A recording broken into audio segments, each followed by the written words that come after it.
सिद्धिभ्य मंगलमय मंगल करण वीतराग विज्ञान नमो ताहि जाते भये अर्थादि महान करि मंगल करि हो महाग्रंथ करण को काज जाते मिले समाज सब पावे निज पद राज।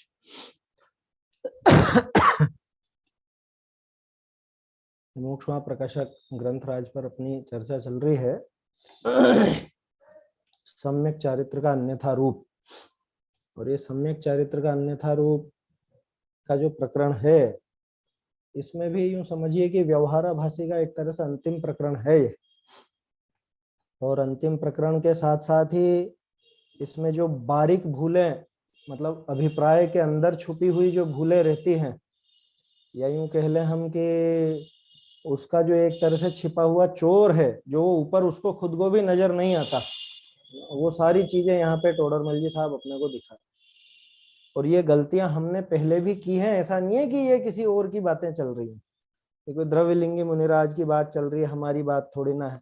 अरे हमने भी पहले ये सारे वेश धारण किए हैं, पहले भी तो मुनिव्रत धार अनंत बार ग्रीवक उपजायो किसने, हम लोगों ने किया ये काम पहले। तो क्या कमी रह गई, कौन से साधन में कमी रह गई, कि कौन सी हमारी कुछ क्रिया गड़बड़ थी, कि परिणाम गड़बड़ थे, या श्रद्धा में क्या कुछ विपरीतता थी, उस पर टोडरमल जी अपने को इशारा दे रहे हैं यहाँ। परसों हमारी जो चर्चा हुई थी, परसों नहीं, परसों के पहले, परसों के एक दिन पहले, 2 दिन पहले, 2 दिन तो अभी गैप लग गया। तो हमारी बात चल रही थी कि उसको कषाय करने का कषाय करने का अभिप्राय नहीं मिटता, उसका कषाय करने का अभिप्राय बना हुआ ही है। यद्यपि प्रशस्त राग रूप प्रवर्तता है, बाहर की क्रिया बिल्कुल सही करता है, क्रिया के अनुसार ही उसके परिणाम होते हैं, लेकिन उसको अभी भी अभिप्राय में तो कषाय ही पड़ी हुई। टोडरमल जी वहां दिखा रहे थे कि उसकी जो भूल चलती है, उसके लिए कैसा बढ़िया उदाहरण दिया था चावल का। कोई व्यक्ति किसी समझ लीजिए समझदार व्यक्ति को देखा, उसने तुष सहित चावल का संग्रह किया था, तुष सहित चावल भी था लेकिन उसके पास, और अज्ञानी को तो तुष ही तुष नजर आया, अंदर का चावल तो नजर आया नहीं। तो इसने उन छिलकों को ही इकट्ठा करके सोच लिया यहाँ ये चावल है और इनसे मेरा पेट भर जाएगा, मेरा काम चल जाएगा। ये स्थिति अज्ञानी की होती है। वो ज्ञानी को देखता है, ज्ञानी के वो बाहरी आचरण को देखता है, अब अंतरंग में क्या है वो उसको पकड़ में नहीं आता, और बाहर की क्रियाएं देख करके कोरी उन क्रियाओं की नकल करके इसको ऐसा लगने लगता है कि हाँ मेरा भी ये धर्म हो गया, कि ये ज्ञानी ने भी धर्म इसी तरह से साधा था, मैंने भी साध लिया, दोनों का मतलब ये हो गया, मेरा मोक्ष मार्ग हो गया और मोक्ष भी हो जाएगा, ऐसा इसके दिमाग में बैठा रहता है। लेकिन अभिप्राय में जो विपरीतता है, वो कषाय करने का अभिप्राय अभी तक मिटा नहीं है। द्वेष बुद्धि रहती है पर द्रव्यों से, उसको समझता है वैराग्य। राग होता है इसको शुभ भावों के फल में, उसको सोचता है मोक्ष मार्ग है। ऐसी ऐसी विपरीतता इसके चला करती है। आखिर में अपन ने एक प्रश्न देखा था, 2 प्रश्न देखे थे पिछली बार जो चर्चा हुई थी। एक तो सराग वीतराग चारित्र वाला, उसमें स्पष्ट कर दिया था टोडरमल जी ने कि भाई सराग नाम का तो कोई चारित्र होता नहीं है वास्तव में, वो जो राग है वो तो चारित्र का मल है, उसमें दोष है, लेकिन वहां वो वीतराग रूप चारित्र साथ साथ में मौजूद है अंदर में, तो वो बाहर के उस राग को सराग कह दिया गया। ऐसा नहीं है कि सराग भी कोई चारित्र हो, वो तो वही जैसे वो तुष सहित चावल थे, है ना, उनको भी चावल कह दिया गया कि अंदर चावल थे इस वजह से, है ना, वो तुष को भी चावल कह दिया गया क्योंकि अंदर चावल मौजूद थे। या जैसे आप अपन कई बार वो उदाहरण लेते हैं फलों का, फल आप खरीद के लाते हैं तो उनके छिलकों को भी आप उसी भाव में तुलवाते हैं क्योंकि अंदर में वो फल मौजूद है। अब वो फल नजर ना आए, कोरा छिलके छिलका इकट्ठा कर ले तो काम होने वाला नहीं। दूसरा उदाहरण था कि भाई पाप क्रिया करे तो वहां तो तीव्र रागादिक होंगे, उनसे तो यहाँ बचाना, तो उतनी कषाय घटेगी नहीं गई घटी, तो अगर कषाय घटी है तो उतना उसको चारित्र नाम दो। जितनी कषाय है उतना आप राग भाव कह दो, कषाय भाव कह दो, बाकी जितनी कम हुई है उसको तो चारित्र कहो। तो क्या जवाब दिया था टोडरमल जी ने? अगर तत्व ज्ञान पूर्वक ऐसा हो तब तो जैसा तुम बता रहे हो वैसा ही सिस्टम है, पद्धति बिल्कुल वैसी ही चलेगी अगर तत्व ज्ञान हुआ हो तो। लेकिन अगर तत्व ज्ञान नहीं हुआ है, सम्यक दर्शन नहीं है, अभिप्राय में गड़बड़ पड़ी हुई है, तो फिर कोरा कषाय का घटना, उसका नाम चारित्र नहीं दिया जा सकता, उसको हम वीतरागता नहीं कह सकते, उसे हम क्या कहें कि विपरीतता का अभाव हो गया वैसा नहीं कह सकते, उतने अंशों में चारित्र नाम नहीं मिलता।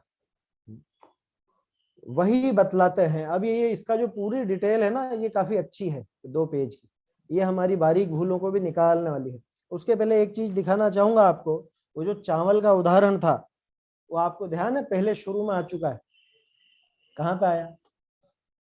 पहले अधिकार में पेज नंबर 16, पेज नंबर 16 देखिए, पहले अधिकार में दोहा पहुड़ का जो एक गाथा दी है यहाँ पे, 86 नंबर का छंद है दोहा पहुड़ का।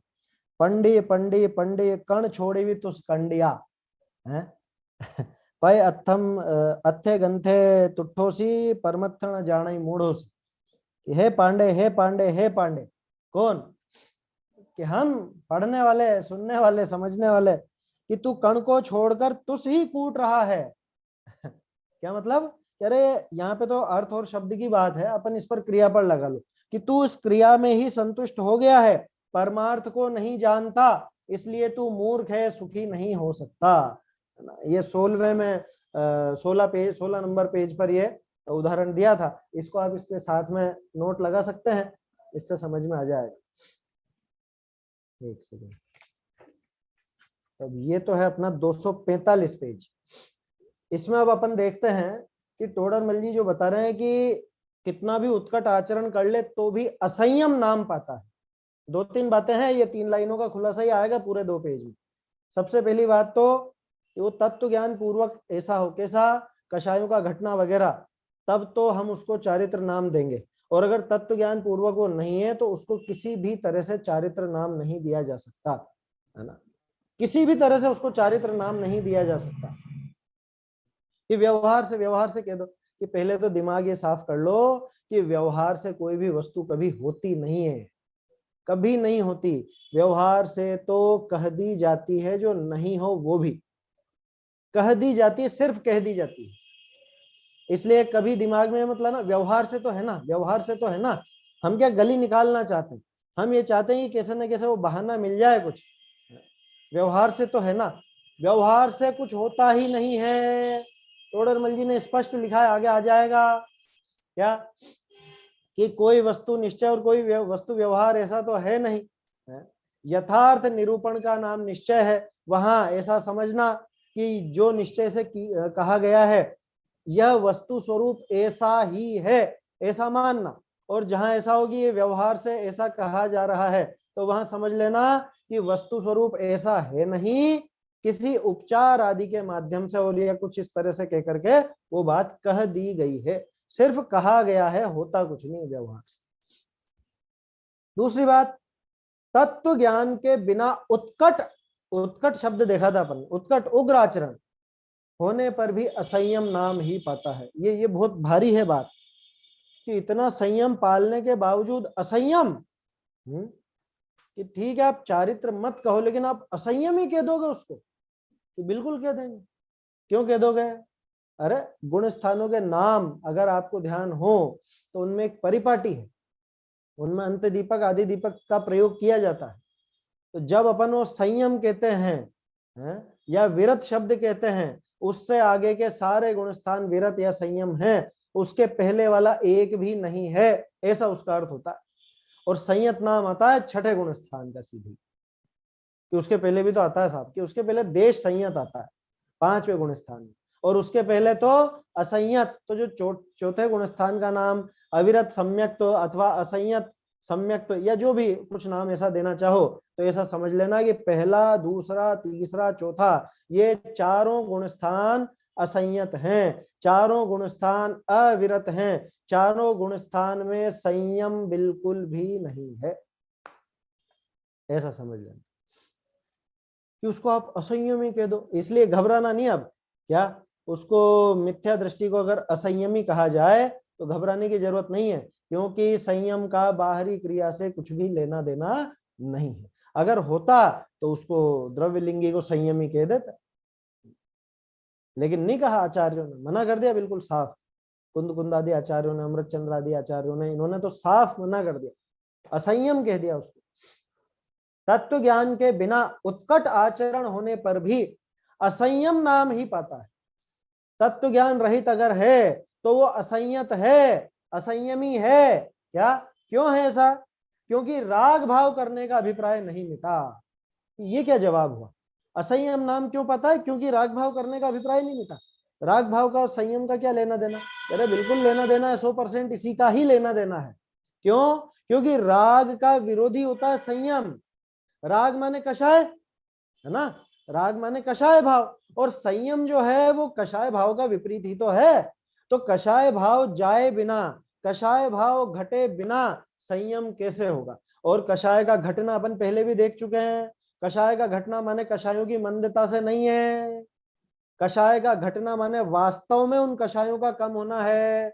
जैसे कि चौथे गुणस्थान में आते ही 4 कषाय नष्ट हो जाती हैं, अनंतानुबंधी नहीं रहती, 25 में से 4 समाप्त होकर के 21 रह जाती हैं। इसको कहते हैं कषाय का घटना। ऐसा घटना हो कि उसकी सत्ता ना रहे, उसका नाम है घटना। वो क्षयोपशम हो, चाहे क्षय हो, चाहे उपशम हो, कुछ भी हो, लेकिन वो होना चाहिए। पूरी 25 की 25 उदय में रहेगी तो आप उसको कषायों का घटना नहीं कह सकते, उसको संयम नाम नहीं दिया जा सकता। इसलिए इस तर्क को समझें कि कितना भी उत्कट आचरण कर ले तो भी असंयम नाम पाता है। क्यों पाता है असंयम नाम? श्रद्धा की गड़बड़ी की वजह से। श्रद्धा की गड़बड़ी तो उसमें कारण ही है, लेकिन श्रद्धा में गड़बड़ क्या कि राग भाव करने का अभिप्राय नहीं मिटता। राग भाव करने का अभिप्राय नहीं मिटता माने असंयम का अभिप्राय नहीं मिटता। राग भाव बोलो चाहे असंयम बोलो, एक बात आया समझ में?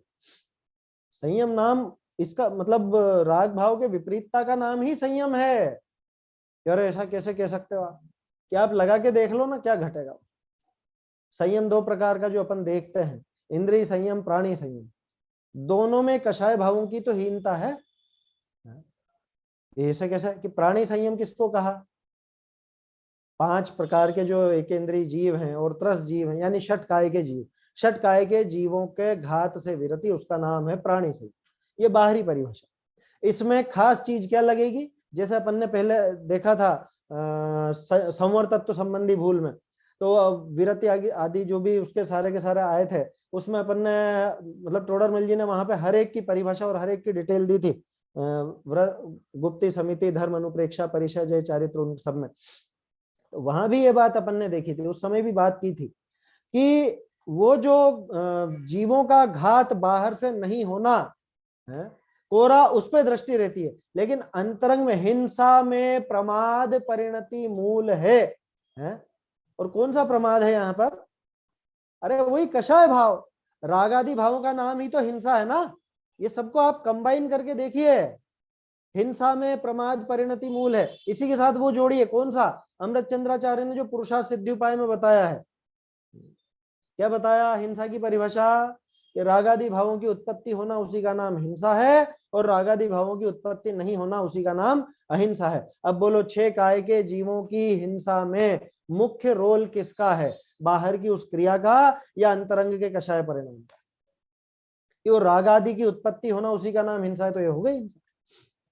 ठीक है, तो ये रागादि के ऊपर घटित हो गया। दूसरा संयम कौन सा था? इंद्रिय संयम। इंद्रिय संयम में क्या चीज है कि 5 इंद्रिय और एक मन, इनके विषयों में प्रवृत्ति है ना, इनके विषयों में प्रवृत्ति का अभाव, उसका नाम है इंद्रिय संयम। तो वो प्रवृत्ति का अभाव कैसे होगा? कोरा ऊपर से कि उस वस्तु के प्रति राग टूटेगा। 5 इंद्रिय के जो विषय भोग हैं उनके प्रति रागादि का अभाव, उनके प्रति वो जो कषाय भाव होता था, वो जो लिप्सा होती थी, ग्रद्धता होती थी, उसी के अभाव का नाम है ना वो। तो चाहे आप इंद्रिय संयम देखो चाहे प्राणी संयम, घूम फिर करके बात आ जाती है कषाय। अगर कषाय मौजूद है, कषाय करने का अभिप्राय मौजूद है, तो संयम नहीं हो सकता। ये इस तरह से प्रैक्टिकली घटित हो जाता है। आया समझ में? नहीं तो कई बार क्या ये तर्क ही समझ में नहीं आता कि ये क्या जवाब दिया है। तत्व ज्ञान बिना उत्कट आचरण होने पर भी असंयम नाम ही पाता है। असंयम नाम क्यों दे रहे हो साहब? क्योंकि राग भाव करने का अभिप्राय नहीं मिटता। कि ये क्या जवाब हुआ? राग भाव करने का अभिप्राय नहीं मिटा तो असंयम? कि हाँ, क्योंकि असंयम और राग भाव का अभिप्राय एक ही है। जब तक राग भाव का अभिप्राय माने राग भाव भी होंगे और राग भावों का राग भी पड़ा रहेगा, अभिप्राय में से वो वासना नहीं छूटेगी, तब तक समझ लेना संयम नहीं हो सकता। इसलिए अगर संयम चाहिए तो उसके लिए कषाय भावों का, राग भावों का त्याग होना जरूरी है। और वो त्याग बाहर बाद में होता है, पहले अभिप्राय में हो जाता है। इसलिए अभिप्राय में राग भाव मिटने चाहिए। मतलब राग भाव मिटने चाहिए का अर्थ राग भाव अच्छे हैं ऐसा अभिप्राय मिटना चाहिए। अभिप्राय में उनकी वांछा मिटनी चाहिए। यूं समझना चाहिए कि ये जो रागादि भाव हैं ये मेरे करने लायक बिल्कुल भी नहीं है, उनके प्रति जो अभिप्राय पड़ा रहता है वो अभिप्राय मिटना चाहिए। सीधे शब्दों में हम कहें तो आजकल जो प्रचलन में राग का राग टूटना चाहिए, तभी जाकर के वो संयम भाव कहलाता है। और अगर राग का राग नहीं टूटा है तब तक वो संयम भाव नहीं कहलाएगा, चाहे बाहर में कितने ही उत्कट आचरण करे।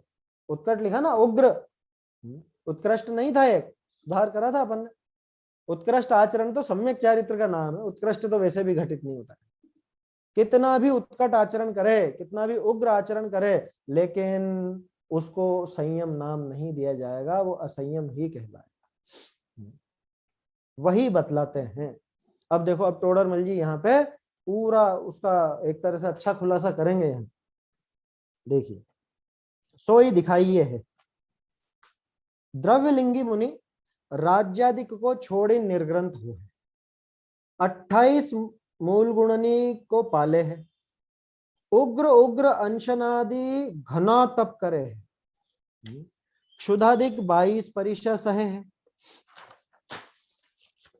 शरीर का खंड खंड भय भी व्यग्र ना हो, व्रत भंग के कारण अनेक मिले तो भी दृढ़ रहे, कोई सेती क्रोध न करे है, ऐसा साधन का मान न करे है, ऐसे साधन विषय कोई कपटाई नहीं है, इस साधन करी इस लोक परलोक के विषय सुख को न चाहे, ऐसी या की दशा भई है। जो ऐसी दशा न हुई तो ग्रेवेक पर्यंत कैसे पहुंची, परंतु या को मिथ्या दृष्टि असंयमी ही शास्त्र विषय कया, सो एक मिनट, सो ताका कारण यह है या के तत्वनिका श्रद्धान ज्ञान साचा भया नहीं, पूर्वे वर्णन किया तैसे तत्वनिका श्रद्धान ज्ञान भया है।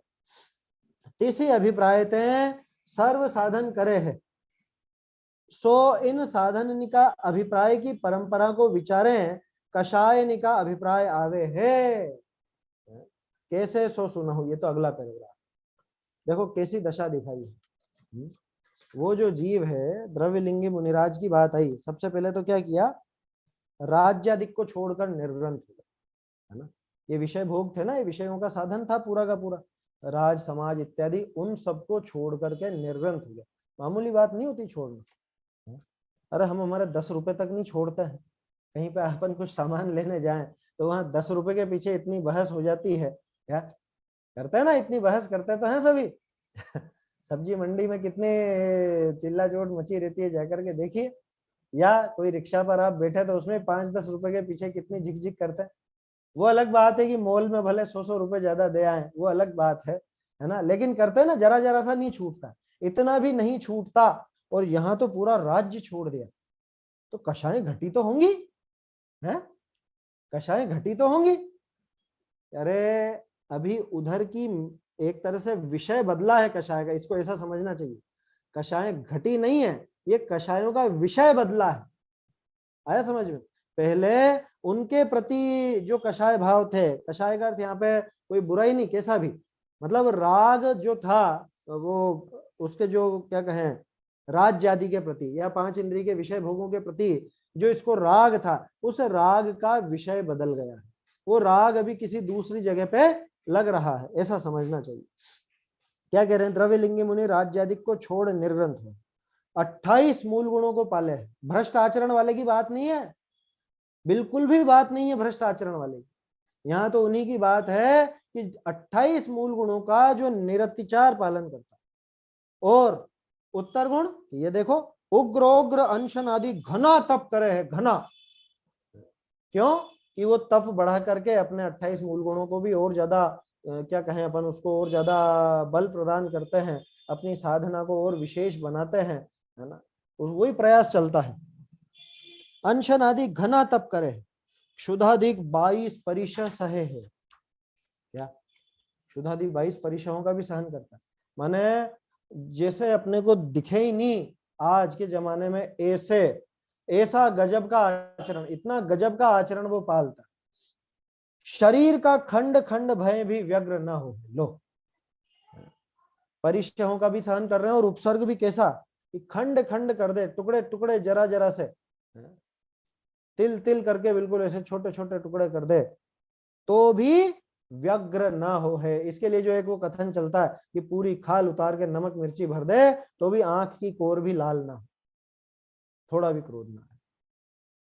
व्रत भंग के कारण अनेक मिले तो भी दृढ़ रहे हैं। लो, माने जरा भी भ्रष्ट बना नहीं है, जरा भी। आया समझ में?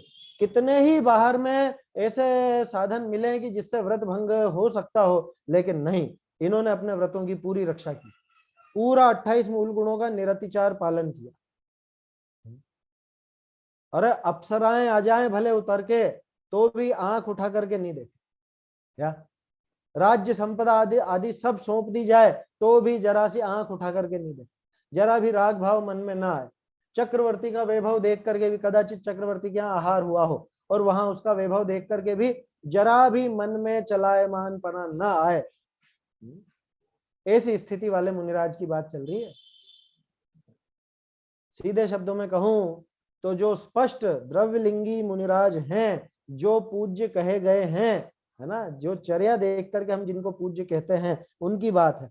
ऐसा होने पर भी, और क्या कह रहे हैं अभी ये ऊपर की बात दिखाई थी क्या, ये सारी बात अभी ऊपर की थी। अब कोई सोचे कि शायद अंदर कषाय हो रही हो, कि नहीं, कोई सेती क्रोध ना करे है। लो, क्रोध नहीं है, मान कषाय कि ऐसे साधन का मान न करे है।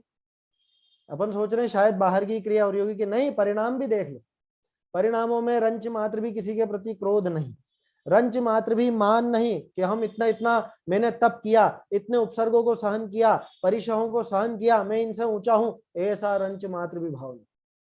वो शरीर की सारी इतनी बढ़िया क्रिया करके, उस शरीर की क्रिया का जरा भी कोई घमंड नहीं कि मैं इन क्रियाओं को करने के कारण मैं ऊंचा हूं, बाकी कोई नहीं कर पाता मेरे जितना, मैं इतने व्रत तप उपवास आदि कर लेता हूं, या मैंने इतने परिशहों को सहा है, मैंने ऐसे उपसर्गों को सहा है, लोगों ने खंड खंड कर दिए मेरे शरीर के, उसके बावजूद मैंने जरा भी व्यग्रता जाहिर नहीं की, जरा भी आकुल व्याकुल बाहर में नहीं हुआ। इस चीज का जरा भी मान नहीं है कि अरे कोई कुछ ना कुछ होगा, इनके अभिप्राय मन में कुछ ना कुछ ऐसा मन में पड़ा हुआ होगा, कुटिलता होगी, कोई छल कपट होगा। अरे ऐसे साधन विषय कोई कपटाई नहीं है, क्या कोई कपट नहीं है, कि बेवकूफ नहीं बना रहे हैं दुनिया को, खुद के आत्म कल्याण के लिए कर रहा है, उसकी बात है।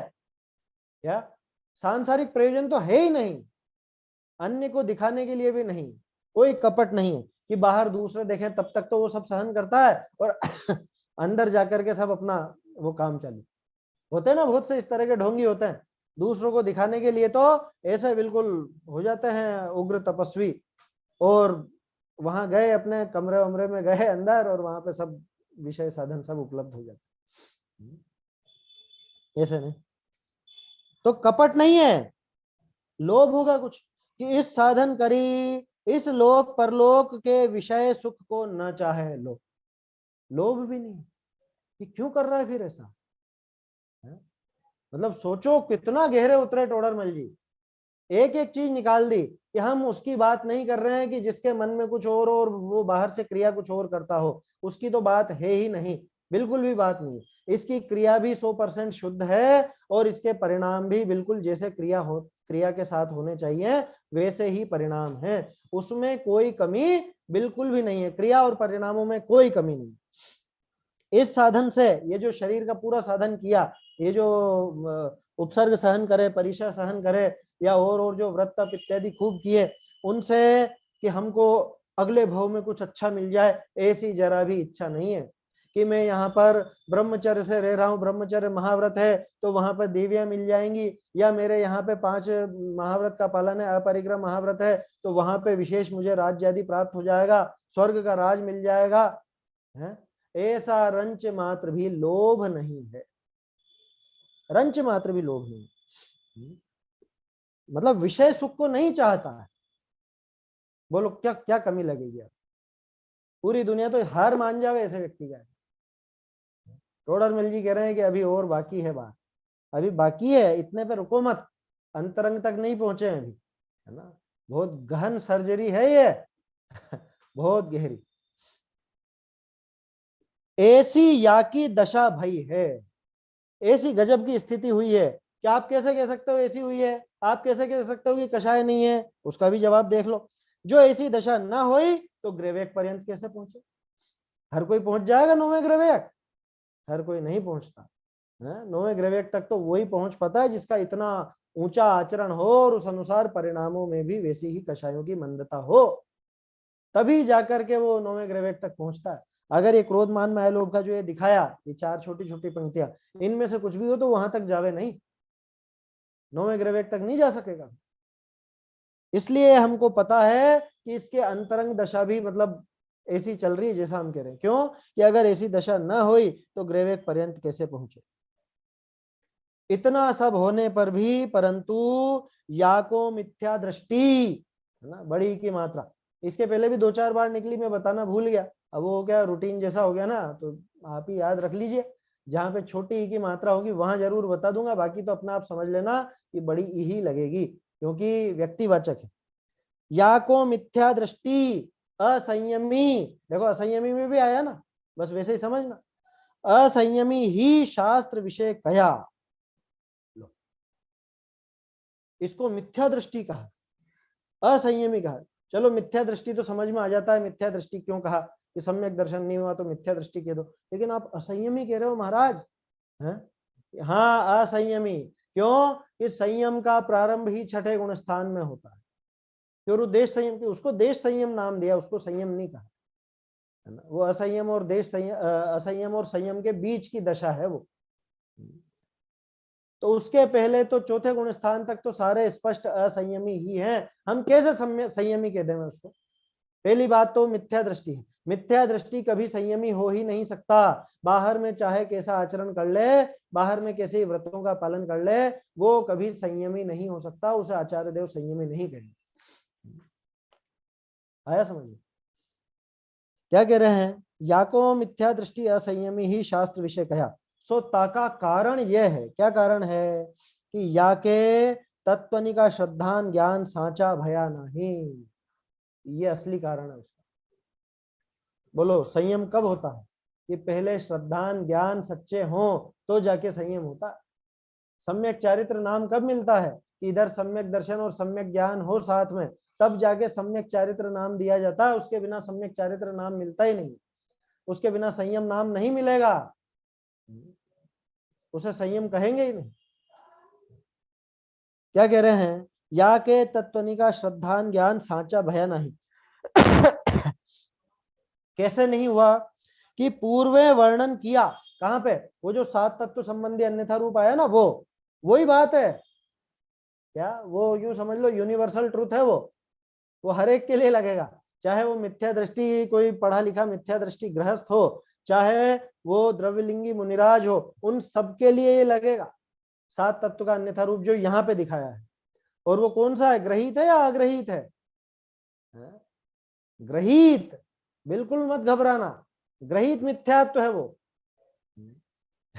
अभी बहुत सा कि ग्रहित कैसे, ग्रहित कैसे? शुरू में बता चुके हैं टोडरमल जी साहब, यहाँ जब 7वां अधिकार चालू किया था, ये नया ग्रहण किया हुआ है ना, ये सारा नया ग्रहण किया है, यहाँ बोलो जब ये सारा काम किया इसने और फिर भी मान्यता नहीं बदली है, कुछ ना कुछ गड़बड़ पड़ी हुई है, तो ये नया ग्रहण किया ना, कुछ नई तरह की बात लाया ना, यहाँ ग्रहित मिथ्यात्व है ये स्पष्ट, अनादिकाल से नहीं था ये। देखो कैसा है,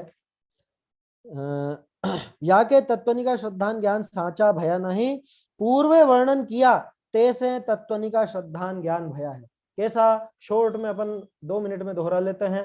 जैसा जीव अजीव तत्व संबंधी भूल में क्या था, अपना अंश पर में मिलाता है, पर का अंश अपने में मिलाता है, स्व को पर रूप, पर को स्वरूप जानता है। आश्रव बंध में समझ लेना कि अशुभ भाव को तो बुरा मान लिया, लेकिन शुभ भाव को भला समझता है, उसे मोक्ष का साधन समझता है ना।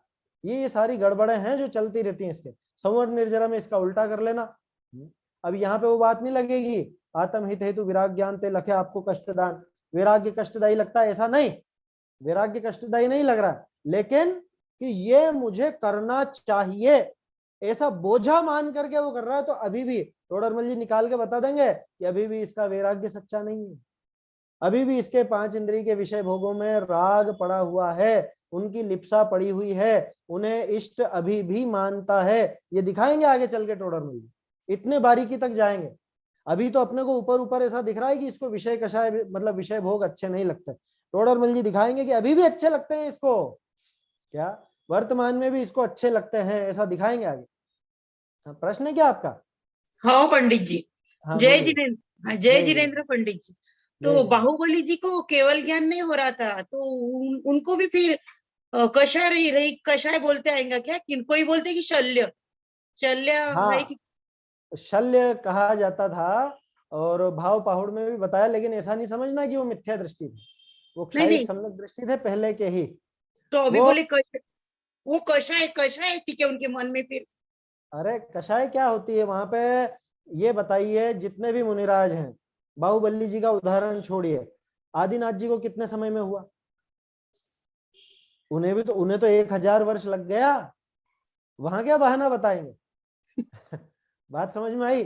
कहने का अर्थ यह है कि जब तक वो कषाय मौजूद हैं, भले एक चौकड़ी की है, संज्वलन की है, ठीक है, संज्वलन की कषाय है, और सबसे सीधी बात, केवल ज्ञान क्यों नहीं हो रहा था? यार कंटिन्यू आत्मा में लीन नहीं हुए इसलिए नहीं हो रहा था, इतना सीधा जवाब है। उसमें ज्यादा नहीं उलझाना दिमाग को कि उनका कुछ कुछ ऐसा था वैसा था, कुछ भी नहीं था, सम्यक दृष्टि थे, क्षयिक सम्यक दृष्टि थे। आया समझ में? और शास्त्रों में जो शल्य कहा जाता है, तो वो अपने को उदाहरण देने के लिए आचार्यों ने वैसा समझाया है क्या, कि उनके कुछ ऐसा मन में पड़ा हुआ था कि ये भरत की भूमि है और ऐसा वैसा, वो बात तो जमती नहीं है। ये तो अपन ने अपने मन से अर्थ निकाल लिया है। आप कैसे कह सकते हो कि भरत की भूमि का? आचार्य देव ने भाव पहाड़ में जो उदाहरण दिया उसमें इतनी बात तो थी नहीं, गाथा में इतना लिखा ही नहीं है। ये तो बाद में व्याख्या करने वालों ने, कहानी बनाने वालों ने इस तरह की जोड़ दी कि मैं अभी भी भरत की भूमि पर खड़ा हूं, इस तरह का कुछ उसको उनको मन में पड़ा हुआ था, इसलिए केवल ज्ञान नहीं हो रहा था। कुछ भी था मन में, कुछ विकल्प होगा तो वो चल रहा था। और कितना विकल्प, जो संज्वलन कषाय के रहते हुए संभव है मात्र उतना, ज्यादा भारी मत ले लेना, क्योंकि ज्यादा भारी लेने पे क्या उनको फिर क्या मिथ्या दृष्टि मानेंगे क्या? क्योंकि शल्य तो रह ही नहीं सकती, सम्यक दृष्टि के शल्य तो रहती ही नहीं है। हाँ, सम्यक दृष्टि वैसे भी शल्य रहित कहा जाता है। उसमें अगर कहीं पर किसी ग्रंथ में आपको शल्य लिखा भी मिले तो ऐसा समझना कि जैसे जैसे सम्यक दृष्टि को भय होता है या नहीं होता, सम्यक दृष्टि को भय होता है या नहीं, ताला लगाता है कि नहीं, तो फिर भय है या नहीं? अरे अनंतानुबंधी वाला भय नहीं होता, 3 कषाय चौकड़ी जितना भय तो रहेगा। ठीक ऐसे ही समझना, अगर कहीं पे ऐसा लिखा मिल भी जाए, कदाचित कहीं मिल भी जाए ऐसा लिखा हुआ कि उनके शल्य थी, तो कैसी समझना वो शल्य, कि जितनी संज्वलन में संभव हो बस उतनी सी, मामूली सी, अपने को तो पकड़ में भी नहीं आए, केवल ज्ञानी को मालूम है। वृत्ति तो निशल्य होता, निशल्यो वृत्ति, तो फिर शल्य हो ही नहीं सकती, मानना नहीं पड़ेगा उसको। हाँ, वो शल्य नहीं, फिर भी कहीं पर अगर कथन आए तो मैंने उपाय बता दिया ना उसका, वो शल्य नहीं समझना, ही उसको समझना कि जिससे मतलब वो संज्वलन कषाय की भूमिका में जितना संभव हो, जिससे उनका छठा गुणस्थान नहीं गिर जाए, छठे से गिर करके 5वें चौथे आदि में नहीं आ जाए, क्यों? क्योंकि गुण स्थान तो उनका छठा था, वो बारंबार वो आत्मा में लीन होते थे और कंटिन्यू नहीं हो पाए, इसलिए केवल ज्ञान नहीं हुआ। आत्मलीनता तो हर अंतर्मुहूर्त में थी या नहीं थी उनके? क्योंकि अगर उनके ऐसा नहीं मानोगे तो आपको उनको मिथ्या दृष्टि मानना होगा, द्रव्यलिंगी मिथ्या दृष्टि मानना होगा, वो संभव नहीं है। आया समझ में? तो तद्भव मोक्षगामी और क्षायिक सम्यक दृष्टि थे और उसमें कोई समस्या नहीं है। तो कहने का अर्थ यह है कि अगर इस तरह का कथन मिलता भी तो उसका आशय अपने को इस तरह समझना चाहिए। अगर कहीं पे शल्य आ भी जाए, कदाचित कदाचित आ जाए, किसी पुराण आदि में लिखा और मिल सकता है आपको, या कुछ और बातों में लिखा मिल सकता है, तो कहीं ऐसा लिखा मिले तो समझना संज्वलन जितनी ही। और ये तो अपन ने कहानी बनाने वालों ने लिख दिया, मैं भरत की भूमि पर खड़ा हूं, ऐसा ऐसा क्यों आएगा? भरत जी खुद की भूमि नहीं मानते थे, वो क्यों भरत जी की मानने लगे? समझ में आई बात? अच्छा, और प्रैक्टिकली सोचो, उन्होंने तो हरा दिया था ना, तीनों युद्ध में हरा दिया था ना, फिर उनको क्या ऐसा वो विचार आएगा? अब रहा कुछ विकल्प रहा होगा, अब वो केवल ज्ञान गम्य है, क्या विकल्प रहा वो तो केवल ज्ञानी भगवान जानते हैं, है ना? तो इसलिए उस पर बहुत ज्यादा अपने को ये नहीं सोचना कि उनके कुछ कुछ कषाय पड़ी हुई थी या कुछ ऐसा। कषाय तो संज्वलन जितनी थी इतना अपने को पक्का पता है कि संज्वलन कषाय की सत्ता रहती है ना? तो वो छठा सातवां गुणस्थान चल रहा था उनका, 1 साल तक ऐसा ही क्रम चलता रहा और 1 साल बाद उनको जब वो लीनता इतनी प्रचुर हो गई, प्रगाढ़ हो गई, इतने समय में केवल ज्ञान हो गया। ऐसा है। अच्छा, अपने को बाहुबली जी की बड़ी वो लगती है क्योंकि उनको साल भर हो गया, साल भर हो गया। आदिनाथ जी को 1000 साल बाद हुआ था। वो भी तो देखना चाहिए ना अपने को, साल भर में क्या बड़ी बात है? कोई ऐसी विशेष बात थोड़ी ना कि दीक्षा लेने के साल भर बाद मतलब बहुत कम लोगों को उसके बाद हुआ हो, ज्यादातर को पहले हो जाता है। महावीर स्वामी दीक्षा लेने के 12 वर्ष बाद उनको केवल ज्ञान हुआ, 12 वर्ष बाद। अब चक्कर क्या है, लोगों को यूं दिखता है ना कि साल भर से एक ही जगह पे खड़े हुए, यूं नजर आता है। आदिनाथ जी एक ही जगह पे खड़े नहीं थे, महावीर स्वामी एक ही जगह पे खड़े नहीं थे, तो दिमाग में वो होता एक ही जगह पे खड़े हैं तो क्या फर्क पड़ गया, एक ही जगह पे खड़े हैं तो। ऐसे एक नहीं बहुत से मुनिराज हुए होंगे जिनके उल्लेख अपने को मिलते नहीं, वो तो उनका नाम मिल गया, उनका किस्सा मिल गया तो अपने को उन्हीं उन्हीं का वो ध्यान में आता कि अरे उनके कुछ ना कुछ क्या चल रहा था, क्या चल रहा था। अरे बाकी के क्या चल रहा था, बाकी को भी तो समय लगा, एक ही जगह पे खड़े हो चाहे घूम रहे हो, उससे क्या फर्क पड़ता है? आया समझ में? एक जगह पे खड़े होकर के ये गारंटी थोड़ी ना कि एक जगह पे खड़े हुए तो एक ही दिन में केवल ज्ञान ले लेना चाहिए, ऐसा तो कोई नियम नहीं है। वो एक जगह खड़े हो कि पूरे भारतवर्ष में घूमते हो, उससे क्या फर्क पड़ गया? समझ में आई बात? तो केवल ज्ञान नहीं होने का कारण क्या था कि उतने समय की अंतर्मुखता नहीं हुई थी, अंतर्लीनता नहीं हुई थी, बस इतनी सी बात है। वो बार बार छठा सातवां गुणस्थान चल रहा था, इतनी बात समझना चाहिए उसमें। केवल ज्ञान होने का समय भी नहीं आया था, ये भी समझ सकते हैं। वो तो असली बात ये है ही तो सही। सबसे बड़ी बात है। हाँ, कि भाई उस समय उनके वो पर्याय आनी ही नहीं थी ना। हाँ। अच्छा, और बाहुबली मुनिराज से उनसे तो पूछो कि उनको कितनी तड़प हो रही थी अंदर में, वो तो कह रहे मुझे तो कोई फर्क ही नहीं पड़ रहा है, मैं तो हर अंतर मुहूर्त में आत्मा का रसपान कर रहा हूँ, मुझे क्या समस्या, तुम्हें केवल ज्ञान दिखता, मुझे तो केवल ज्ञान की इच्छा ही नहीं है। वो तो ये जवाब देंगे। मुनिराज को कितनी आकुलता, केवल ज्ञान नहीं हो रहा था, है? कोई आकुलता नहीं कि हम तो कहीं भी रहे, हमें तो आत्मा का रसास्वादन करना, ऐसा रहता मुनिराज।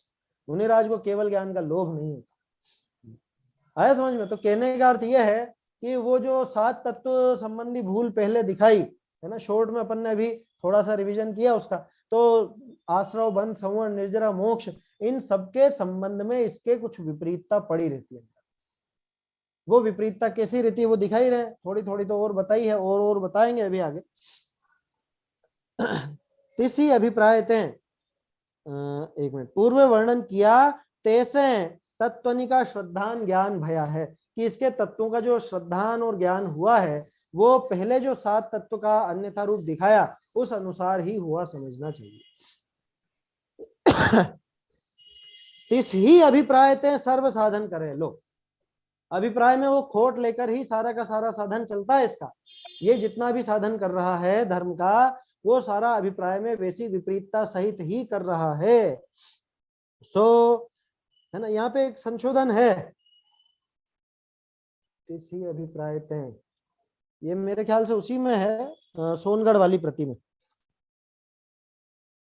245 है ना।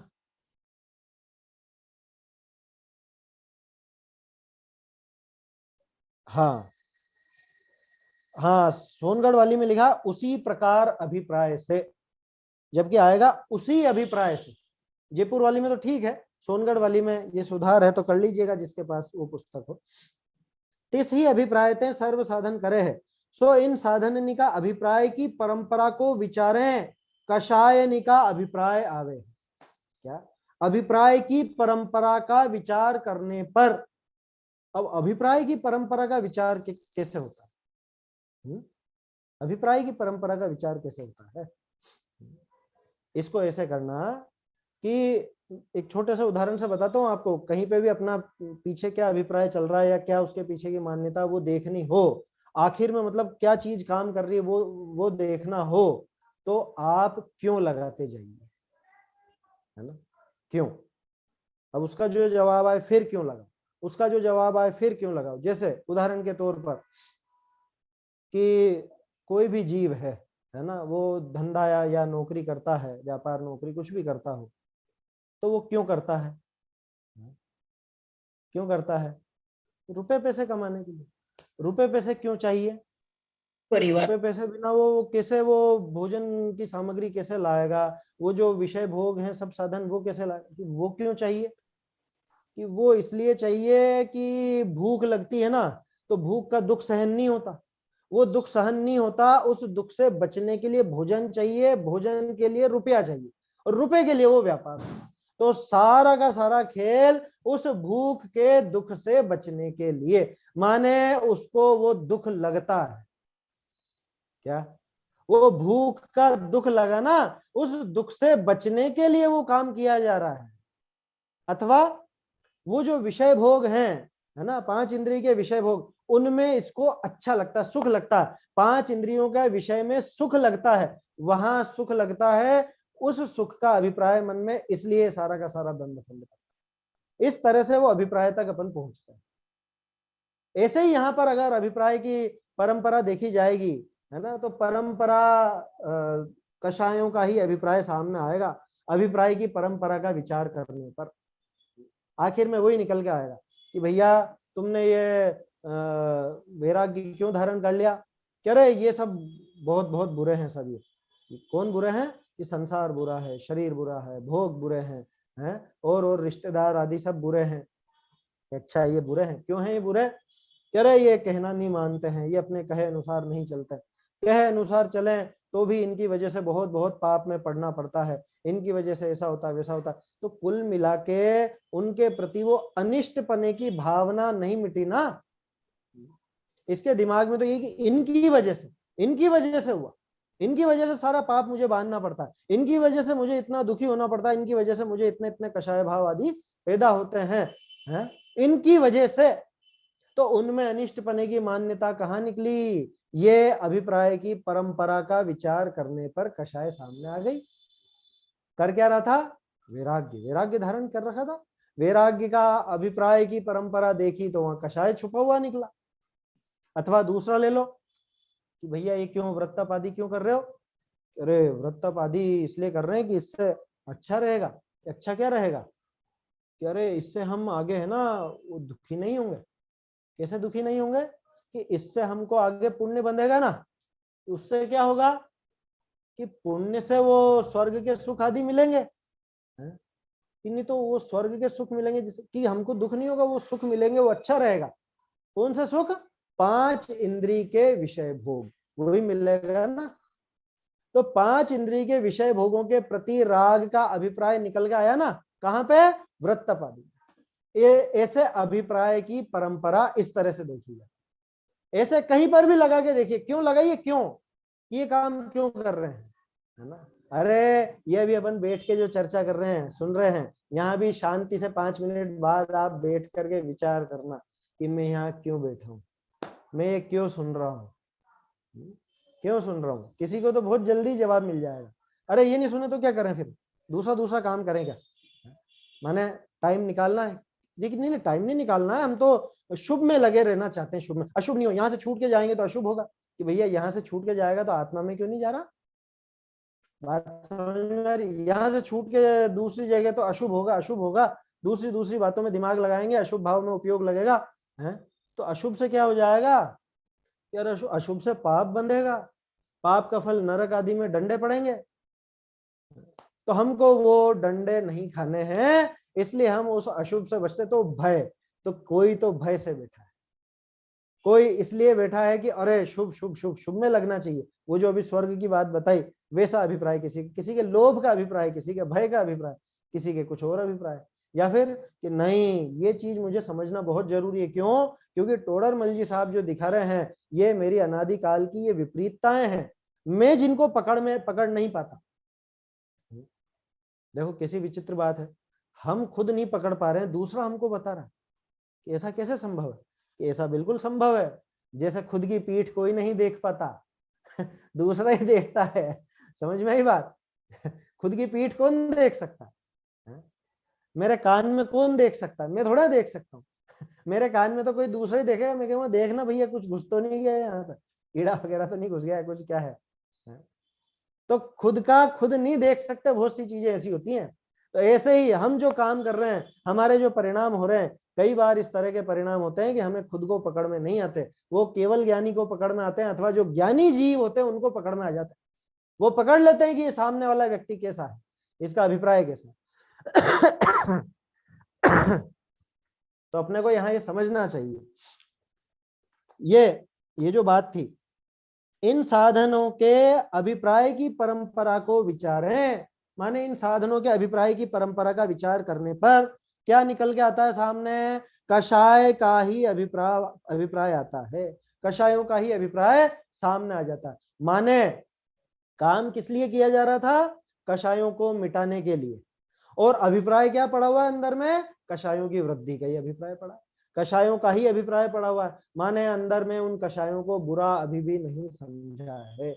ऊपर से ऐसा दिखता है कि कषायों को छोड़ने के लिए लालायित है, ऊपर से ऐसा दिखता है कि कषायों को नहीं चाहता, लेकिन वास्तव में अंतरंग में अभी भी कषायों को चाहता है। अभी भी राग का राग पड़ा हुआ, अभी भी कषायों का अभिप्राय मिटा नहीं है, ये नहीं मिटा। कैसे? सो सुनहु, कैसे?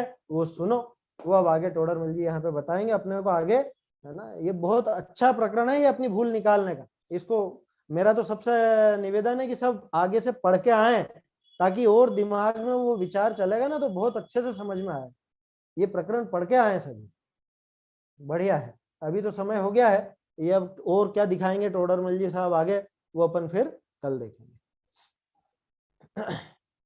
निज निधि निज में बताई यह अनंत उपकार है, इसके लिए जिन वाणी माँ को वंदना शत बार है, वंदना शत बार है।